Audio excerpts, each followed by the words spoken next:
Have you ever sat on a plane and just wondered, what's really going on here? There are so many secrets hidden in plain sight, from these incredible engineering marvels to, even data that could one day save your life. Well, today, we're going to unlock all those secrets of the sky.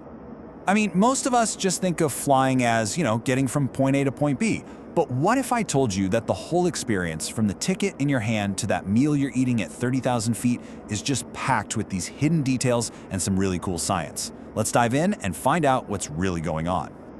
All right, first up, let's get into the Savvy Passenger Playbook. We're going to talk about a few simple hacks to make your next trip way smoother. Seriously, this stuff will turn you into a pro traveler. Okay, you know the scene, right? That mad rush to jump in line the second your boarding group gets called. It's so stressful, it's always crowded, and let's be honest, it's completely unnecessary. Think about it, the logic is super simple. Your seat is already assigned. There's no prize for being the first one in line, just to stand there waiting again in that narrow airplane aisle. So try this, board last. You spend way less time crammed into your seat, and you might actually help speed things up for everyone. Okay, let's talk about it. One of the oldest jokes in the book, airplane food. We all know it can be, well, pretty bad. But have you ever actually wondered why? It's not just that it's reheated in a tiny oven, there's more to it. It actually comes down to plain old biology. The air inside a plane cabin, it is incredibly dry. I mean, we are talking drier than the Sahara Desert. And all that dry air dehydrates your sinuses, which pretty much numbs your ability to taste. So here's the kicker. It's not really the food, it's you. It's your senses. And get this, here is a really weird but super effective solution.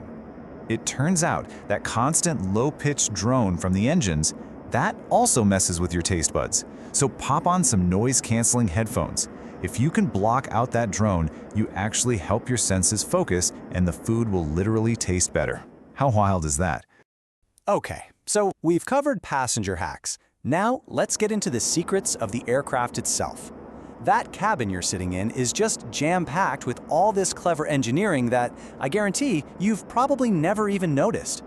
So if you're a window seat person, you've definitely seen this tiny little hole at the bottom of the window. And you might think, what's that for? Well, it might look like nothing, but it is one of the most important safety features on the whole plane. So here's the deal. An airplane window actually has 3 separate panes. That tiny bleed hole, as it's called, is in the middle one. Its main job? To handle the insane difference in air pressure between the cozy cabin and the freezing air outside. It takes the stress off the outer pane. And, as a nice little bonus, it also keeps the window from fogging up, so you can actually see where you're going. And the hidden features don't stop there. Ever think about locking yourself in the airplane bathroom for just a little bit of peace and quiet? Yeah, you might want to think again. See, for safety reasons, flight attendants can actually get in from the outside. The lock is usually hidden right behind that little lavatory sign. They can just flip up the plate, slide a little knob, and poof, the door is unlocked. It's designed for emergencies, of course, but yeah, something to know.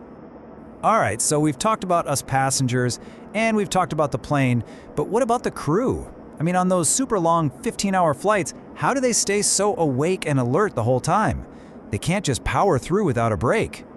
So where do they go to rest? It's like they just disappear for a few hours and then come back looking all refreshed. They're not hiding out in the galley or grabbing an empty seat in coach. The answer is, well, it's usually right above your head.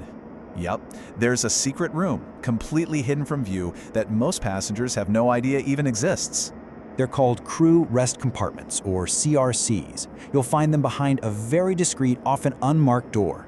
A narrow little staircase leads up to a small, windowless area with actual beds.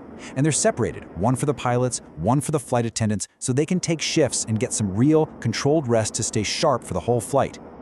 Okay, for our last section, let's tackle the big one.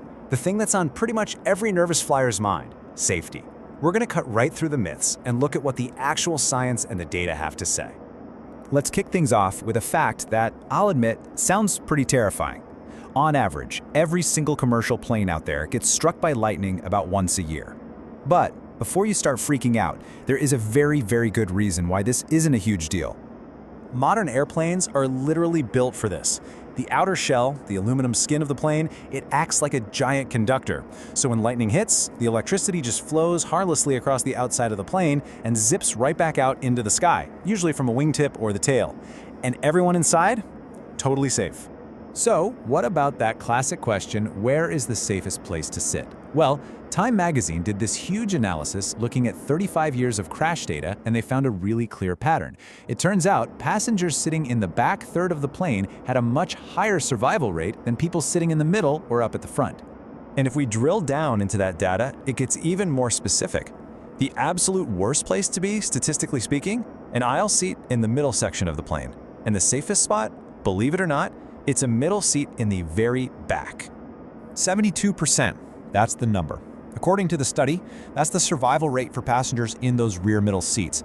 That's higher than any other spot on the plane. Definitely something to think about next time you're picking your seat, right? You know, at the end of the day, learning all this stuff, from why the food tastes kind of bland to where the safest seats are, it's more than just fun trivia. It sort of demystifies the whole experience of flying. It puts you in the know and makes you feel a little more in control. So the next time you fly, you're going to be armed with all this insider knowledge. The only question left is, when you're sitting all cozy in your statistically superior rear middle seat, what are you going to listen to on those noise-canceling headphones to make that airplane meal actually taste good? Happy travels!